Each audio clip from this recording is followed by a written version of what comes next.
High friends, the good witch ட்ராமாவோட 20வது part தான் பார்க்க போகிறோம். அசிஸ்டன்ட் மன்னிச்சிருன்னு சொல்லுவாரு. டேரிக்கு கோவம் அதிகமாகிட்டு இருக்கும். அவசரப்படாத, அப்பா உன்னை அவாய்ட் பண்ண ஆரம்பிச்சிட்டாரு. எவ்வளோ சீக்கிரம் முடியுதோ அவ்வளோ சீக்கிரம் நீ அவரை கண்டுபிடிக்கணும். அப்பதான் உன்னால கேம்ல ஜெயிக்க முடியும்னு காங் சொல்லுவான். ஊஜினோட அம்மா சங்கியோட அம்மா கிட்ட கொரியால ரொம்பவே ஃபேமஸான ஜின்சங் வேற கொடுப்பாங்க. இது எதுக்காக என்கிட்ட கொடுக்குற ஷேர் ஹவுஸ்ல நீ தான் ரொம்பவே வேலை பார்த்துக்கிட்டு இருக்க, அதனால இது உனக்கு தான் அதிகமா தேவைப்படும்னு அம்மா சொல்லுவாங்க. டூஹியோட அத்தை இந்த ஆர்டிக்கிளை என்கிட்ட கொடுத்தாங்கன்னு சொல்லுவாங்க. இந்த ஆர்டிக்கிள் உண்மை கிடையாது. டூஹியோட அப்பா ரொம்பவே நல்லவர், ரொம்ப தைரியமானவர்னு சொல்லுவாங்க. உச்சினோட அம்மா இந்த ஆர்டிக்கிளை பெருசாவே எடுத்துக்க மாட்டாங்க. உன்னோட ஹஸ்பண்ட் இறந்ததுக்கு அப்புறம் நீ ரொம்பவே கஷ்டப்பட்டிருப்பில, எனக்கு இதை நினைக்கும் போது கஷ்டமா இருக்குன்னு சொல்லுவாங்க.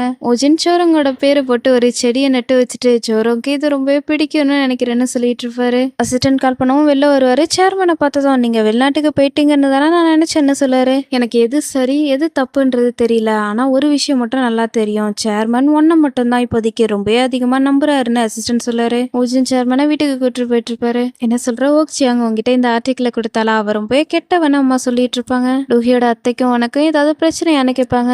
அவங்க டூஹியோட அத்தை கிடையாது, எனக்கு இன்னொரு பொண்ணு இருக்கா, அவளோட மாமியார் தான் இவங்க, அவங்க என்னோட எனிமி மாதிரி. உனக்கு ஓக்சியாங்க நாகல்யான்னு கேட்பாங்க. இந்த பேரை ஏற்கனவே கேட்ட மாதிரி இருக்குன்னு சொல்லுவாங்க. எதுக்காக நீ ஃபர்ஸ்ட் டைம் ஒரு பையனை லவ் பண்ணியா, அவன் கூட பிரேக்கப் பண்ணேன்னு அம்மா கேட்பாங்க. நாம கேம்பிங்க்கு போனப்ப அவன் நல்லா குடிச்சிட்டு ஒரு பொண்ணை கிஸ் பண்ணிட்டான், அதனாலதான் நாங்க 2 பேரும் பிரேக்கப் பண்ணோம். அந்த பொண்ணோட பேரு கூட ஓக்சியாங் தான், ஆனா உன்னோட சம்பந்திய பக்கத்துக்கு அந்த பொண்ணு மாதிரியே தெரியலையேன்னு கேட்பாங்க. அவங்க பிளாஸ்டிக் சர்ஜரி பண்ணதால அவங்களோட முகமே மாறிடுச்சு. நம்ம 2 பேருக்கும் நடுவில் அவங்க பிரச்சனை பண்ணலான்ட்டு நினைக்கிறாங்க. டூஹியை உனக்கு பிடிக்க கூடாதுன்றதான் இப்படி பண்றாங்கன்னு அம்மா சொல்லுவாங்க. சங்கி பாப்பாவை வீட்டுக்கு கிட்டு வந்திருப்பாங்க. சாங் என்ன வீட்டுக்கு இன்வைட் பண்ணதுக்கு ரொம்பவே நன்றின்னு பாப்பா சொல்லுவா. ஜொரம் உனக்கு புக் பிடிக்குமா, இங்க நிறைய புக்ஸ் இருக்கு, அதுல உனக்கு எது பிடிச்சிருக்கோ அதை போய் எடுத்து பார்த்துக்கிட்டு நான் உன்னோட ஆன்டி கூட கொஞ்சம் பேச வேண்டியது இருக்குன்னு சொல்லுவாரு. பாப்பா போனதுக்கு அப்புறம் சங்கி கிட்ட சேர்மனை கட்டுவாரு. இவரு டாங் ஏர்லைன்ஸோட சேர்மன் தானேன்னு கேட்பாங்க. இவருக்கு குரோனிக் அப்பண்டிட்டிஸ் இருக்கு, ஆனா இவரால் இப்போதைக்கு ஹாஸ்பிட்டலுக்கு போக முடியாதுன்னு சொல்லுவாரு. சன்னி சேர்மனுக்கு என்ன ஆச்சுன்னு பார்த்துட்டு ஐஸ் பேக் ஹாட் பேக் 2மே ரெடி பண்ணுங்க,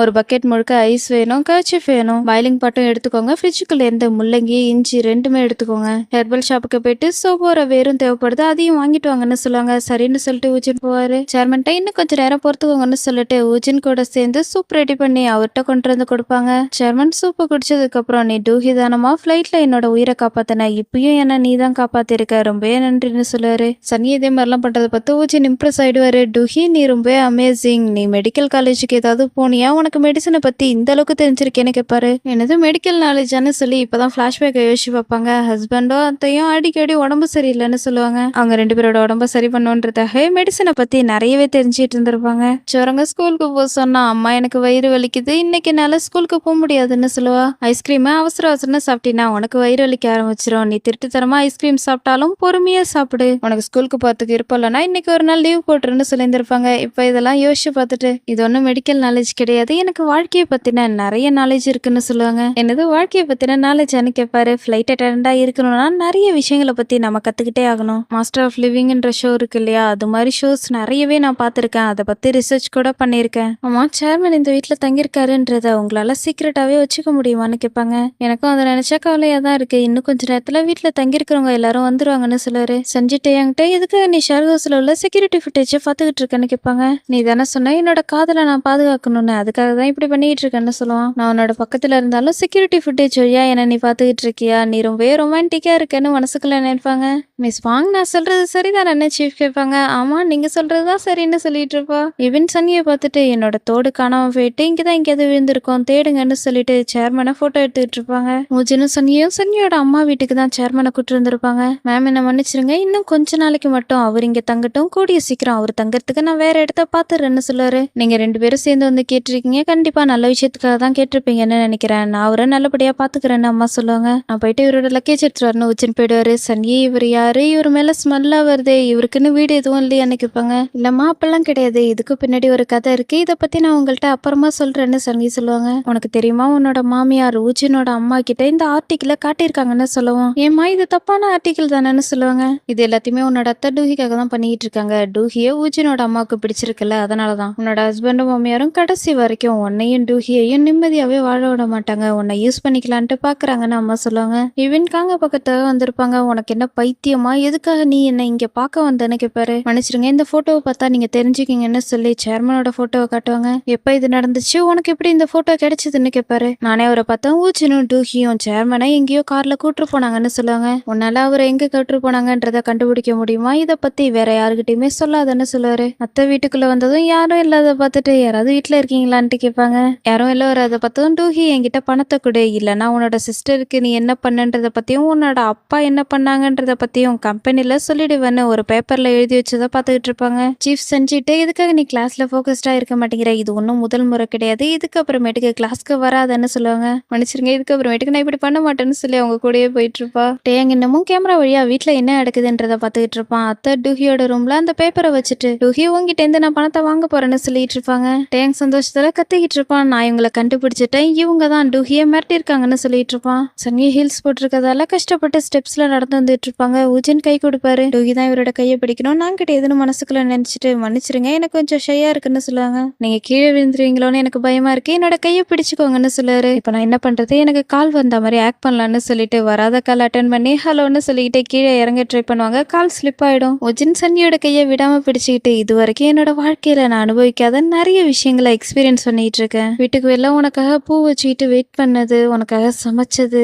எனக்கு ரொம்ப பிடிச்சவங்களோட அம்மாவையும் நீசியும் மீட் பண்ணது எனக்கு ரொம்பவே சந்தோஷமா இருக்கு. இப்போ உன்னோட கையை கூட என்னால பிடிக்க முடியுது, நீ என்னோட வாழ்க்கைக்கு வந்ததுக்கு அப்புறம் என்ன மொத்தமா மாத்திட்ட, நான் கூட இன்னும் க்ளோஸ் ஆகணும்னு நினைக்கிறேன்னு சொல்லுவாரு. சன்கி உஜினோட கையை விட்டுட்டு சோரங்கன்னு சொல்லிக்கிட்டே ஓடுவாங்க. ஷேயா ஃபீல் பண்றாங்க போல, அதனாலதான் இப்படி பண்றாங்கன்னு நினைச்சுக்குவாரு. சோரங்கும் உஜினும் சனியை விட்டு போகவும் வெயிட் பண்ணுங்க நானும் வரேன்னு சொல்லுவாங்க. டேங் அத்தை வச்சிருந்த வேஃபரை ஜூம் பண்ணி அதை போட்டோ எடுத்துட்டு அதுல என்ன எழுதிருக்குன்னு படிச்சு பார்த்துட்டு இந்த பயங்கரமான முகத்தை வச்சிருக்கவங்க தான் டூஹியை பயமுறுத்திட்டு இருக்காங்களா பிளாக்மெயில் பண்ணின்னு நினைப்பான். அம்மா நானும் சாங்கும் ஒரே மாதிரி தான், நாங்க 2 பேரும் நல்லா பேச ஆரம்பிச்சிட்டோம், அவர் நல்லா படிப்பாருன்னு நினைக்கிறேன். ஃபிளைட் எப்படி டேக் ஆஃப் ஆகணும் உங்களுக்கு தெரியுமான்னு கேப்பா. இப்படி தானே பறக்கணும்னு சொல்லுவாங்க. ஃபிளைட் பறக்கிறதுக்கு அதிகப்படியான காத்தோட வேகம் தேவைப்படும். ஃபிளைட்ல டர்புலன்ஸ் ஏற்படும் போது அதை பார்த்து பயப்படக்கூடாது, தைரியமா அதை ஃபேஸ் பண்ணோம், அப்பதான் நம்மளால ஸ்ட்ராங் ஆக முடியும்னு சொல்லுவா. டேங் கால் பண்ணுவோம் அட்டன் பண்ணுவாங்க. டூஹி நான் ஒரு மிரட்டல் லெட்டரை உனக்கு போட்டோ எடுத்து அனுப்பிட்டு இருக்கேன், இது உன்னோட ரூம்ல உள்ள டிராவர்ல தான் கிடைச்சதுன்னு சொல்லுவான். பாப்பா லெட்டர்ல இருக்கிறத படிச்சு பார்த்துட்டு அம்மா உன்னை பத்தி இவருக்கு தெரிஞ்சிச்சான்னு கேப்பா.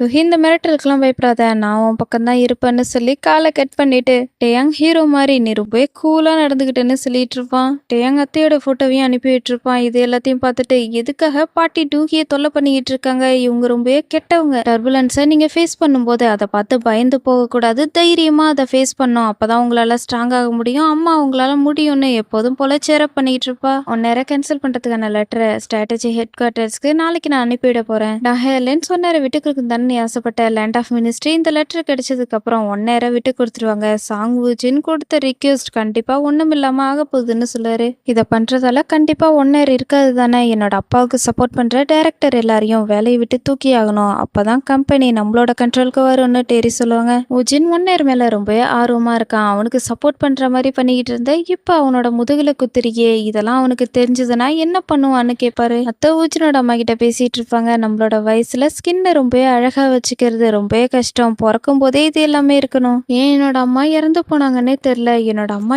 இறந்து போகும்போது கூட அவங்களோட முகத்துல லைட்டா கூட சுருக்கம் இல்லைன்னு சொல்லிட்டு இருப்பாங்க. அப்படியா, எனக்கு ரொம்ப ஜெலஸா இருக்கு, உங்களோட பேக்ல ஏதோ ஒன்று நீட்டிக்கிட்டு இருக்கே அது என்னன்னு கேட்பாங்க. அத்தை ஸ்கூல்ல கிராஜுவேட் ஆன போட்டோஸ்லாம் இருக்கும், அதெல்லாம் பார்த்துட்டு எதுக்காக என்னோட கிராஜுவேஷன் ஆல்பம் இங்க இருக்குன்னு ஷாக் ஆயிட்டு இருப்பாங்க. கூடவே அதுல ஒரு பேப்பர் இருக்கும், நீ பிளாஸ்டிக் சர்ஜரி பண்ணன்றது எனக்கு தெரியும்னு எழுதியிருக்கும். இதெல்லாம் பார்த்து இன்னுமே ஷாக் ஆயிட்டு இருப்பாங்க. ஆக்சுவலி இந்த ஆல்பத்தை வச்சதே உஜினோட அம்மா தான். என்னாச்சுன்னு கேட்பாங்க. ஒன்னும் இல்ல, கழுத்து வலிக்குது, நான் டயர்டா இருக்குன்னு சொல்லி சமாளிப்பாங்க. குப்பை நீ அவ்வளோதான்னு சொல்லி மனசுக்குள்ளேயே நினைச்சுக்கிட்டே உஜினோட அம்மா போவாங்க. ஹியோன் சண்டே கிட்ட கடைசி வரைக்கும் என் கூட இருந்ததுக்கு ரொம்ப நன்றி, நீ மட்டும் இல்லைன்னா நான் என்ன பண்ணிருப்பேனே எனக்கு தெரியலன்னு ஃபீல் பண்ணி பேசிட்டு இருப்பாங்க. நீ சாப்பிட்ட வரியான்னு கேட்பான். உன்னோட வீட்லயான்னு கேட்பாங்க. சன்கி ரொம்பவே நல்லா சமைப்பா, நீ ரொம்பவே ஒல்லியா இருக்க, சாப்பிட்டாதான் உனக்கு எனர்ஜி திரும்பவும் வரும். சோரங்கும் சன்கியும் வீட்டுல இல்ல, வா போலான்னு கூப்பிடுவான். டெரி உஜினோட வீட்டுக்கு வந்து அவரோட அம்மாவை ஹக் பண்ணி எழுதிட்டு இருப்பாங்க.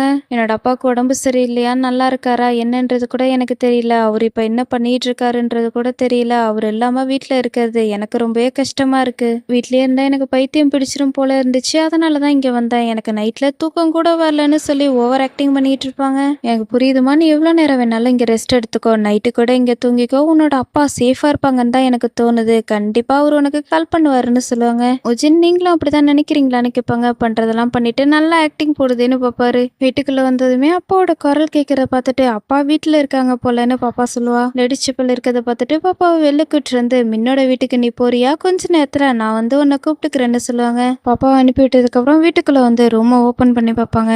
சண்டே ஹியோனுக்கு ஊட்டி விடுறதெல்லாம் பார்த்து கோவம் அதிகமாகிக்கிட்டு இருக்கும். உள்ள வருவாங்க. இப்ப கூட அவன் பண்றதெல்லாம் தப்பு இல்லைன்ற மாதிரி தான் சமாளிச்சுக்கிட்டு இருப்பான். நாங்க 2 பேரும் ஃப்ரெண்ட்ஸ் மட்டும்தான். இல்லைன்னா நான் எதுக்காக அவளை வீட்டுக்கு கூட்டு வர போறேன்? நாங்க 2 பேரும் இன்னசென்ட். எங்க 2 பேருக்கும் நடுவுல எதுவுமே இல்லைன்னு சொல்லுவான். என்னது இன்னசென்ட்டான்னு கேட்பாங்க. ஹியோன் சொல்லு, நம்ம 2 பேருக்கும் நடுவுல எதுவும் இல்லதானேன்னு கேட்பான். நீ சொல்றது எல்லாத்தையும் என்ன நம்ப சொல்றியா? ஒருவேளை நீ சொல்ற மாதிரி இருந்தாலும் நீ அஃபேர் வச்சிருந்த ஒரு பொண்ணு கூட நம்மளோட பெட்ல இருந்திருக்கேன்னு கேட்பாங்க. ஹியோன், நீ ஏதாவது சொல்லுன்னு கேட்பான். நீ கோபுறதுக்கான முழு உரிமையும் உனக்கு இருக்கு. என்னால இதை புரிஞ்சுக்க முடியுது. ஆனா நாங்க என்ன பண்றது? எல்லாமே மோசமாயிட்டுன்னு சொல்லிட்டு இருப்பாங்க. என்ன நீ சொல்ல வரேன்னு சனியை கேட்பாங்க. சண்டேவனாலும் திரும்பவும் ஃப்ரெண்ட்ஸா இருக்கலான்ட்டு தான் முடிவு பண்ணோம். சொல்லுவாங்களே, மனுஷங்களோட மைண்ட் எப்போதுமே மாறிக்கிட்டே இருக்கும்னு. இப்பதான் ஃபியூனரல் முடிஞ்சிட்டுல, அதனால நான் என்னோட மைண்டை மாத்திக்கலான்ட்டு நினைக்கிறேன். என்னோட ஹஸ்பண்ட் இறந்து போயிட்டாரு. இப்ப நான் ஃப்ரீயா தான் இருக்கேன். அதோட எனக்கு நிறையவே சொத்து கூட கிடைக்க போகுதுன்னு சொல்லுவாங்க. அதுக்கு என்னன்னு சனியை கேட்பாங்க. நான் இன்னைக்கு சிமெண்ட்ரி வரைக்கும் போனா ரொம்பவே டயர்டா இருக்கேன். இன்னும் இது முடியல. இன்னொரு தடவை நாம இதை கண்டினியூ பண்ணிக்கலாம். சண்டே நான் கிளம்புறேன்னு சொல்லுவாங்க.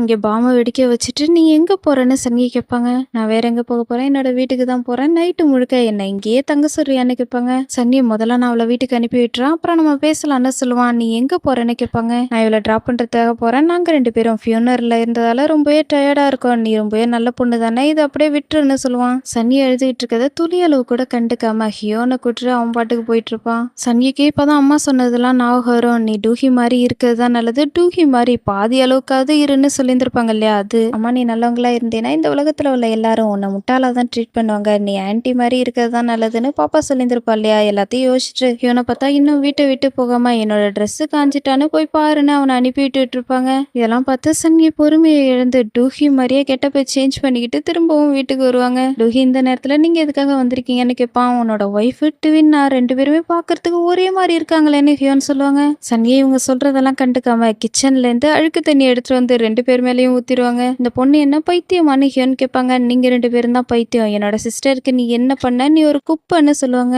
இது கல்யாணம்னா எங்க 2 பேர் சம்மந்தப்பட்டது. இதுக்கும் உனக்கும் எந்த சம்மந்தமும் இல்லைன்னு சொல்லுவான். வாய்முடை, இன்னமும் நீங்க 2 பேரும் கல்யாணம் ஆன கப்பல்னு நினைச்சிட்டு இருக்கியா? இதுக்கப்புறம் அப்படி கிடையாது. சன்னி ஒரு முட்டாள். நீ மன்னிப்பு கேட்டினா உன்னை மன்னிச்சு விட்டுருவா. ஆனா நான் அவளை தடுத்துருவேன்னு சொல்லிட்டு மனசுக்குள்ள ஃபிளைட் வானத்துல பறக்கிறதுக்கு காத்துதான் காரணமா இருக்கும். நான் ஸ்ட்ராங் ஆகிறதுக்கு இந்த ஒரு வாய்ப்பை பயன்படுத்திக்க வேண்டியதான்னு சொல்லிட்டு, நான் சாடுகி, நான் ஒரு ராட்சசி, நான் உங்க யாரையும் சும்மா விட மாட்டேன்னு சொல்லுவாங்க. இதோட இந்த எபிசோட் முடியுது. இந்த எபிசோட் உங்களுக்கு பிடிச்சிருந்திருக்குன்னு நினைக்கிறேன். பிடிச்சிருந்தா மறக்காம லைக் அண்ட் சப்ஸ்கிரைப் பண்ணுங்க. நெக்ஸ்ட் எபிசோட்ல பார்க்கலாம். தேங்க்ஸ் ஃபார் வாட்சிங்.